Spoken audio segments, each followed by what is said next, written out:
दोस्तों, क्या आपको पता है कि सिर्फ 10% लोग ही मेरे चैनल को सब्सक्राइब करते हैं, जबकि मैं इतने मेहनत से आपके लिए हर रोज नए हॉरर स्टोरी लाता हूं। तो आपसे उम्मीद है कि आप जरूर सब्सक्राइब करोगे और डर की डगर में हमारे साथी बन जाएं। नहीं तो कौन जानता है अगली रात कौन आपके दरवाजे पर दस्तक देगा। तो चलो बढ़ते हैं कहानी की तरफ। बहुत समय पहले की बात है। दक्षिण के एक छोटे से राज्य नागवती में एक गरीब ब्राह्मण युवक रहता था। नाम था सुतनु। वो एक मंदिर में पुरोहिती किया करता था और कभी कभी गांव के राजा की सभा में ज्योतिष से जुड़े प्रश्नों का उत्तर भी देता था। सुतनु का जीवन कठिन था। उसकी पत्नी मृदुला, 2 छोटे बालक और एक वृद्ध मां, सबका पालन वो बड़ी कठिनाई से करता था। राज्य में कई वर्षों से सूखा पड़ा था और मंदिरों की चढ़ावा भी कम हो गया था। ऐसे में सुतनु को अपने परिवार के भरण पोषण के लिए गांव के साहूकारों से ऋण लेना पड़ा। समय बीतता गया पर ऋण चुकाने का कोई साधन नहीं निकला। एक दिन 2 साहूकार, रघुनाथ सेठ और माहेश्वर सेठ, उसके घर आए। सुतनु, 1 वर्ष हो गया, तेरा ऋण अब भी अनचुकाया है। रघुनाथ गर्जा। बस कुछ और दिन दे दीजिए।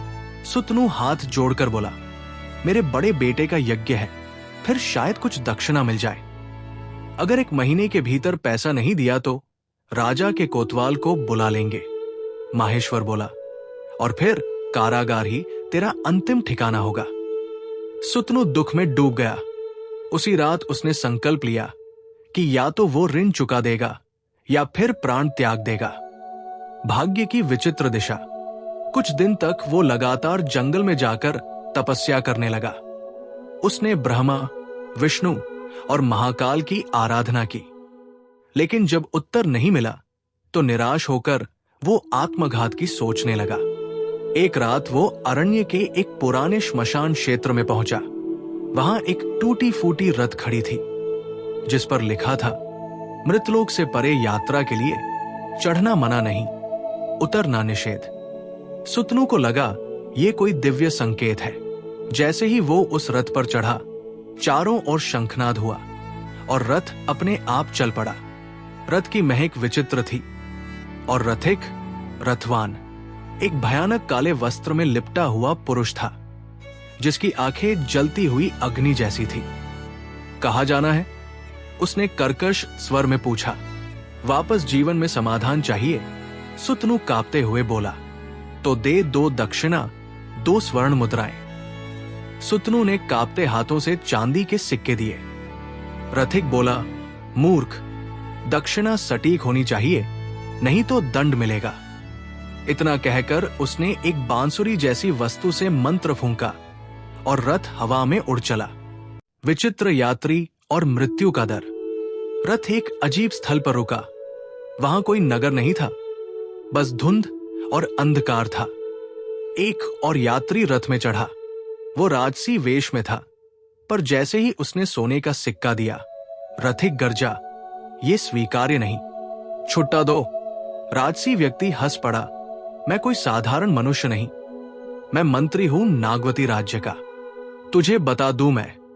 लेकिन तब तक रथिक ने एक त्रिशूल निकाला और उसकी गर्दन पर चला दिया।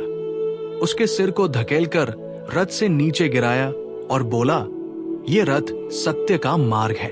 यहां पद, प्रतिष्ठा, धन कुछ भी मान्य नहीं, बस नियम। सुतनु ये देखकर अवाक रह गया। वो डर से कांपने लगा। तभी रथिक ने उसकी ओर देखा और कहा, तेरी परीक्षा अभी बाकी है ब्राह्मण। तू तो ऋण के बोझ से भागा है, पर क्या तू ऋण मुक्त होने के योग्य है? अंतिम उत्तर। सुतनु ने कांपते हुए उत्तर दिया, मैं मरना नहीं चाहता, लेकिन मैं अपने परिवार को भी अनाथ नहीं छोड़ सकता। मैं कोई भी दंड सह लूंगा, पर उनसे भागूंगा नहीं। रथिक मुस्कुराया। अब उसका चेहरा सामान्य हो चुका था। सत्य स्वीकारने वाला कभी नष्ट नहीं होता।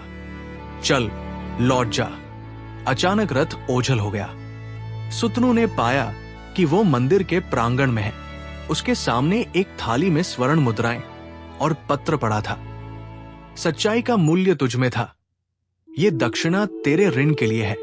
सुतनु रो पड़ा। उसने अगले ही दिन सभी साहूकारों का ऋण चुकाया और फिर कभी किसी अन्याय का भागी न बना। सुतनु के जीवन में अब सब कुछ सामान्य हो गया था। उसने सभी ऋण चुका दिए थे और मंदिर में पूजा पाठ फिर से प्रारंभ कर दिया था। लेकिन रथिक के साथ हुआ अनुभव उसके मन में अब भी गूंजता रहता। कई बार वो सोचता, वो रथ कौन था?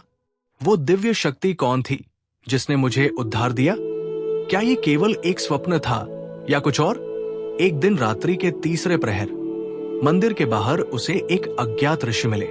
उनके अंगों पर भस्म लगी थी और सिर पर जटाएं। उन्होंने सुतनु को बुलाकर कहा, हे ब्राह्मण, तुझमें तेज है, पर तेरा ऋण अभी पूरा नहीं मिटा। तूने संसार का ऋण चुकाया, अब आत्मा का ऋण चुकाना बाकी है। पर महाराज, अब क्या शेष है? सुतनु ने विनयपूर्वक पूछा। आरण्यक तीर्थ में एक अधूरा यज्ञ पड़ा है। कोई ब्राह्मण उसे पूर्ण नहीं कर सका। तू उसे पूर्ण करेगा, तभी तुझे पूर्ण क्षमा और मुक्ति मिलेगी। सुतनु ने तुरंत हामी भरी। अगले दिन वो अकेले ही आरण्य की ओर बढ़ चला। वही जंगल, वही वीरानी। लेकिन अब वो डर नहीं रहा था। उसकी आत्मा अब दृढ़ हो चुकी थी।